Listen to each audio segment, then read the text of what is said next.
ನಮಸ್ಕಾರ. ಅತ್ಯುತ್ತಮ ಗುಣಮಟ್ಟದ ಅಡಿಕೆ ಸಸಿಗಳನ್ನು ಬೆಳೆಸುವುದು ಹೇಗೆ? ಅದರಲ್ಲೂ ಸಾವಯವ ವಿಧಾನಗಳನ್ನು ಬಳಸಿ ದೀರ್ಘಕಾಲ ಬಾಳಿಕೆ ಬರುವ ಬಲಿಷ್ಠ ಮತ್ತು ಲಾಭದಾಯಕ ಸಸಿಗಳನ್ನು ಬೆಳೆಸುವ ಸಂಪೂರ್ಣ ಮಾರ್ಗದರ್ಶನಿಯನ್ನ ಬನ್ನಿ ಇವತ್ತು ನಾವು ಹಂತಹಂತವಾಗಿ ನೋಡೋಣ. ನೋಡಿ, ಈ ಸೊಂಪಾದ ಅಧಿಕ ಇಳುವರಿ ನೀಡುವ ತೋಟ ಇದೆಯಲ್ಲ, ಇದ್ರ ಆರಂಭ ಎಲ್ಲಿದೆ ಗೊತ್ತಾ? ಒಂದೇ ಒಂದು ವಿಷಯದಲ್ಲಿ, ಅದು ಅಸಾಧಾರಣವಾದ ಆರೋಗ್ಯಕರ ಸಸಿ. ಪ್ರತಿಯೊಂದು ಸಸಿಯೂ ನಮ್ಮ ಭವಿಷ್ಯದ ಲಾಭಕ್ಕೆ ಹಾಕೋ ಬುನಾದಿ ಇದ್ದಂಗೆ. ಹಾಗಾದ್ರೆ ಇಂಥ ಒಂದು ಬಲಿಷ್ಠ ಮತ್ತು ಹುರುಪಿನ ಸಸ್ಯವನ್ನ ಬೆಳೆಸೋದು ಹೇಗೆ? ಇದರ ಹಿಂದಿನ ಗುಟ್ಟು ಏನು? ಬನ್ನಿ, ಬೀಜದ ಆಯ್ಕೆಯಿಂದ ಹಿಡಿದು ಗಿಡವು ಗದ್ದೆಗೆ ಹೋಗಲು ಸಿದ್ಧವಾಗುವವರೆಗಿನ ಸಂಪೂರ್ಣ ಪ್ರಕ್ರಿಯೆಯನ್ನ ಒಟ್ಟಿಗೆ ತಿಳಿದುಕೊಳ್ಳೋಣ. ಸರಿ, ನಮ್ಮ ಈ ಪಯಣದಲ್ಲಿ ನಾವು ಏನೆಲ್ಲ ನೋಡೋಣ ಅಂದ್ರೆ, ಲಾಭದ ಬುನಾದಿ, ತಾಯಿಮರದ ಬೀಜದ ಆಯ್ಕೆ, ಪ್ರಾಥಮಿಕ ನರ್ಸರಿ ಹಂತ, ಪಾಲಿಬ್ಯಾಗ್ಗಳಲ್ಲಿ ಸಸಿಗಳ ಬೆಳವಣಿಗೆ, ಸಾವಯವ ಕೃಷಿಯ ಅಸಲಿ ಅನುಕೂಲಗಳು ಮತ್ತು ಕೊನೆಯದಾಗಿ ಗದ್ದೆಗೆ ಸಿದ್ಧವಾದ ಸಸಿಯ ಬಗ್ಗೆ ಚರ್ಚಿಸೋಣ. ಮೊದಲನೇದಾಗಿ, ಲಾಭದ ಬುನಾದಿ. ಇಲ್ಲಿ ಸಸಿಯ ಗುಣಮಟ್ಟಕ್ಕೂ ತೋಟದ ಭವಿಷ್ಯದ ಲಾಭಕ್ಕೂ ಇರೋ ನೇರ ಸಂಬಂಧವನ್ನ ನೋಡೋಣ. ಅಂದ್ರೆ, ಸರಿಯಾದ ಪದ್ಧತಿಗಳನ್ನ ಅನುಸರಿಸಿದ್ರೆ ಬೆಳೆದ ಅಡಿಕೆ ತೋಟದಿಂದ ಪ್ರತಿ ಎಕರೆಗೆ ಸುಮಾರು 5ರಿಂದ 6 ಲಕ್ಷ ರೂಪಾಯಿ ಆದಾಯ ಗಳಿಸ್ಬೋದು. ಯೋಚನೆ ಮಾಡಿ, ಅಂದ್ರೆ ಆರಂಭ ಎಷ್ಟು ಸರಿಯಾಗಿರ್ಬೇಕು ಅಲ್ವಾ? ಸರಿ, ಹಾಗಾದ್ರೆ ಆ ಮೊದಲನೇ ಮತ್ತು ಅತೀ ಮುಖ್ಯವಾದ ಹೆಜ್ಜೆ ಯಾವುದು? ಅದುವೇ ತಾಯಿ ಮರದ ಬೀಜದ ಆಯ್ಕೆ. ಇಲ್ಲಿಂದಾನೇ ಎಲ್ಲವೂ ಶುರುವಾಗೋದು. ಹೌದು, ತಾಯಿ ಮರವನ್ನ ಆಯ್ಕೆ ಮಾಡೋದು ತುಂಬಾನೇ ಮುಖ್ಯ. ಯಾಕೆಂದ್ರೆ ಮುಂದಿನ ಪೀಳಿಗೆಯ ಗುಣವೇ ಇಲ್ಲಿ ನಿರ್ಧಾರ ಆಗೋದು. ಮರ ಹೇಗಿರ್ಬೇಕು ಅಂದ್ರೆ ಬೇಗ ಫಸಲು ಕೊಡ್ಬೇಕು, ಹೆಚ್ಚು ಕಾಯಿ ಕಟ್ಟಬೇಕು, ಮತ್ತೆ 10 ವರ್ಷಕ್ಕಿಂತ ಹಳೇದಾಗಿರ್ಬೇಕು. ಯಾಕಂದ್ರೆ ಹಳೆ ಮರಗಳು ತಮ್ಮ ಶ್ರೇಷ್ಠತೆಯನ್ನ ಈಗಾಗೆ ಸಾಬೀತು ಮಾಡಿರ್ತವೆ. ಹಾಗೆ ಚೆನ್ನಾಗಿ ಬಲಿತ 35 ಗ್ರಾಂಗಿಂತ ಹೆಚ್ಚು ತೂಕ ಇರೋ ಅಡಿಕೆಗಳನ್ನೇ ಆರಿಸ್ಕೊಳ್ಬೇಕು. ಒಂದು ಒಳ್ಳೆ ಗುಣಮಟ್ಟದ ಸಸಿ ಬೇಕು ಅಂದ್ರೆ ಅದರ ಮೂಲ ಅಂದ್ರೆ ತಾಯಿ ಮರ ಕೂಡ ಅಷ್ಟೇ ಆರೋಗ್ಯಕರವಾಗಿರ್ಬೇಕು.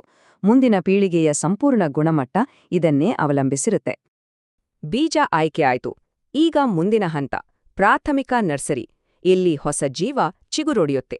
ಈ ಹಂತದಲ್ಲಿ ಕಾಳಜಿ ಬಹಳ ಮುಖ್ಯ. ಇಲ್ಲಿ ಮೊಳಕೆ ಚೆನ್ನಾಗಿ ಬರ್ಬೇಕು ಅಂದ್ರೆ ಒಂದು 5 ಸಿಂಪಲ್ ಸ್ಟೆಪ್ಸ್ ಇದೆ. ಮೊದಲು ಮರಳಿನ ಪಾತಿಗಳನ್ನ ರೆಡಿ ಮಾಡ್ಕೊಳ್ಳಿ. ಆಮೇಲೆ ಬೀಜಗಳನ್ನ 5ರಿಂದ 6 ಸೆಂಟಿಮೀಟರ್ ಅಂತರದಲ್ಲಿ ಬಿತ್ತಿ. ಬೀಜಲ ತೊಟ್ಟಿನ ಭಾಗ ಮೇಲಕ್ಕೆ ಇರೋ ಹಾಗೆ ನೋಡ್ಕೊಳ್ಳಿ.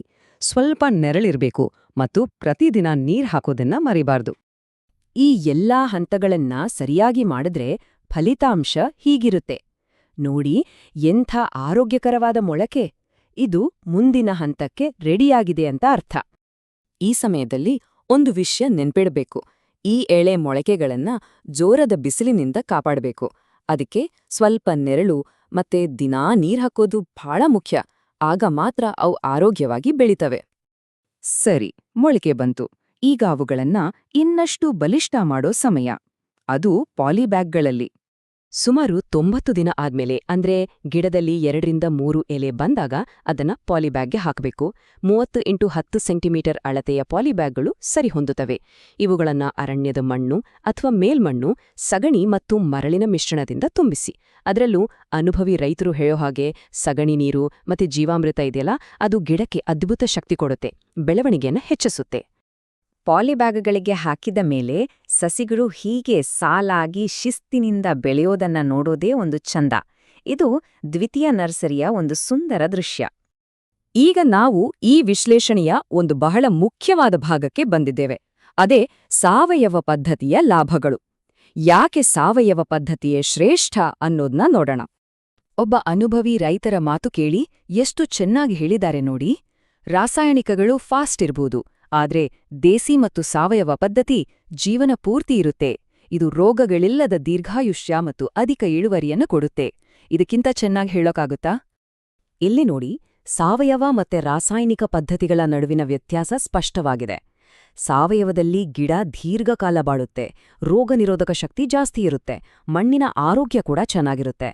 ಆದ್ರೆ ರಾಸಾಯನಿಕ ಬಳಸಿದ್ರೆ ಮಣ್ಣಿನ ಆರೋಗ್ಯ ಹಾಳಾಗೋ ಸಾಧ್ಯತೆ ಇರುತ್ತೆ, ಜೊತೆಗೆ ಖರ್ಚು ಕೂಡ ಹೆಚ್ಚು. ಈ ಚಿತ್ರಗಳೇ ಎಲ್ಲವನ್ನೂ ಹೇಳುತ್ತೆ ಅಲ್ವಾ? ಎಡಗಡೆ ಇರೋ ಸಾವಯವ ಸಸಿ ನೋಡಿ, ಎಷ್ಟು ಗಾಢ ಹಸಿರು, ಎಷ್ಟು ಚೈತನ್ಯದಿಂದ ಕೂಡಿದೆ. 38-40 ಡಿಗ್ರಿ ಬಿಸಿಲನ್ನು ಕೂಡ ತಡೆಕೊಳ್ಳುವ ಶಕ್ತಿ ಇದಕ್ಕಿರುತ್ತೆ.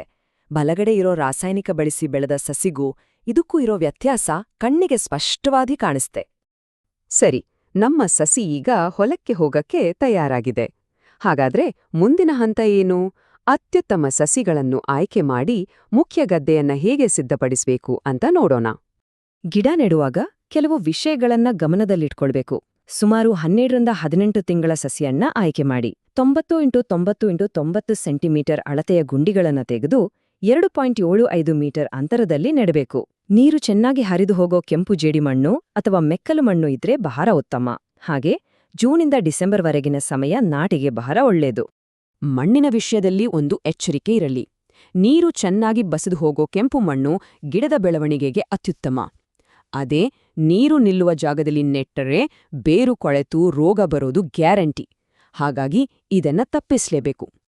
ನೋಡಿ, ಕೊನೆಗೆ ನಮ್ಮ ಪರಿಶ್ರಮದ ಫಲ ಇಲ್ಲಿದೆ. ಬಲಿಷ್ಠ, ಆರೋಗ್ಯಕರ, ಹುರುಪಿನಿಂದ ಕೂಡಿದ ಈ ಸಸಿಗಳು. ಇವು ಬರೀ ಸಸಿಗಳಲ್ಲ, ನಮ್ಮ ಲಾಭದಾಯಕ ಭವಿಷ್ಯಕ್ಕೆ ನಾವು ಹಾಕಿರೋ ಬುನಾದಿ. ಹಾಗಾಗಿ ದೀರ್ಘಕಾಲದ ಲಾಭ ಮತ್ತು ಸುಸ್ಥಿರ ಕೃಷಿ ಬೇಕು ಅಂದ್ರೆ ಸಾವಯವ ಪದ್ಧತಿಯೇ ಅತ್ಯುತ್ತಮ ದಾರಿ. ಇದು ಕೇವಲ ಒಂದು ಆಯ್ಕೆಯಲ್ಲ, ಇದೊಂದು ಜಾಣತನದ ನಿರ್ಧಾರ.